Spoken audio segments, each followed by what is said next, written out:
The limo jet is a Learjet fuselage that has been retrofitted into a vehicle, and it's street legal and one of the only ones on the planet.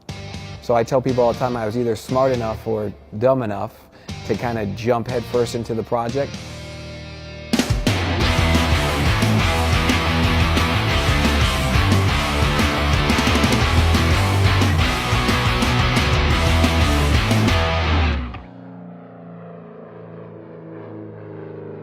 My name is Frank D'Angelo. I'm one of the owners of Jet Setter Incorporated, and behind me I have the limo jet.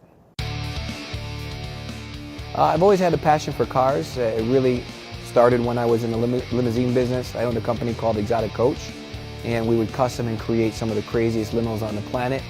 And then when I was approached with this idea, it made logical sense. It's 42 feet long, it's 11 feet 6 inches high, it's about 8 feet wide, and it's about 12,000 pounds. So we'll start on this side.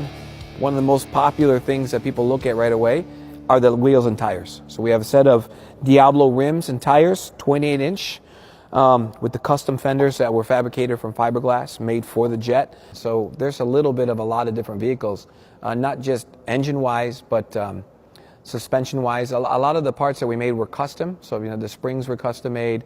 A lot of the suspension came from the one-ton pickup truck that we had. Some of the lighting came from Jeep, and other lights came from, we custom made. So it's probably 3 or 4 different types of vehicles that have been married into this one. We spent well over $1 million to get it to where it's at. You would start it like a regular car. So you put in the key, start it, crank it up, and you drive it like a regular car. You got your gas, you got your brake. These 4 panels here is the video system that we have. So we have cameras on the fenders, front left. We have cameras in the back on the engine, so you can actually see everything that's going on in the back. And then we have all the toggle switches to give it a little bit of an aircraft feel. So all the disco lighting, disco floor, all the exterior lighting, everything is controlled from here, just like you would a regular aircraft. The interior was a lot more difficult, so we manufacture limousines, is what we did for a living. We knew it was going to be a little tricky because this was unique, and everything's curved. So we couldn't use any templates, or we couldn't go off anything. We had to hand make everything. We start with the disco ceiling up here. We did it this way so that when people riding it can see that you're really in a jet fuselage. So we put some custom plexiglass pieces. We lit it up with some LED lightings. People really get a kick out of that, and it keeps the feel of the limo jet. We have the big screen TV in the back with the sound system. We have the infinity floor, which was a nice touch. People love it, right? So if you look down inside of it, you can come and step inside. It looks like you're old school married with new school. 8 passengers is the capacity in the back, plus the driver. So we kind of say 9 passengers. People can drive in it, but we're using it more for promotional. I'm going to go ahead and raise these flaps over here on this side with you over here. So if you take a look in the back, we're going to show you some of the sound. We have 2 separate sound systems. So we have an interior and we have an exterior, and it booms pretty good. You have your 12-inch subwoofer in here. Inside, this is basically just a giant speaker box at the end of the day. We integrated these flaps over here to open up. You have speaker, subwoofer, speaker, speaker, subwoofer, speaker. So we wanted a little bit of afterburner look in here without putting the real fire inside of it, so that it can either blink to look like a real afterburner, or you can just keep them on straight with nothing on over here. Regular gasoline, right? So we got a gasoline engine, goes in right there. We have a regular tank from our donor vehicle that goes right into the back. Same thing around this side. And our engine fits right under there.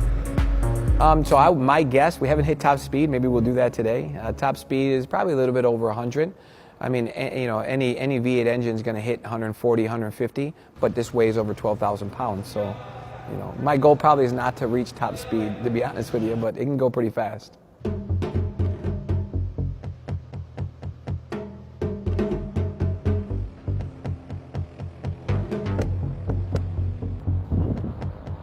It's like driving something I've never drove before. I mean, it's like driving the coolest semi-truck ever built.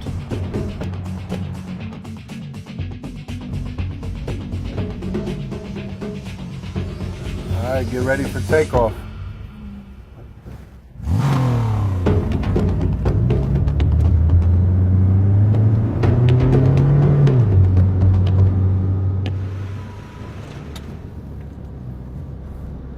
can't go too far on this runway. But you get the point. It is, you know, everything's for sale. I mean, our whole ultimate goal with this one, this is our prototype. So for me to reproduce more, it's all based upon this one, right? Our goal is to make more of them. We love to manufacture more on a custom. So if somebody wanted one, we're pretty sure they're going to want it done their way. You know, if they wanted this one, all the research and development that went into this, somebody would have to offer me over $5 million. You know, our ultimate goal is to build more, and we'd like to make them, you know, a unique type of experience, right? There won't be many of them because it takes so long to produce, but it's definitely something that we are targeting for. And I don't have any regrets, even though it took a long time. I'm happy that we're here now.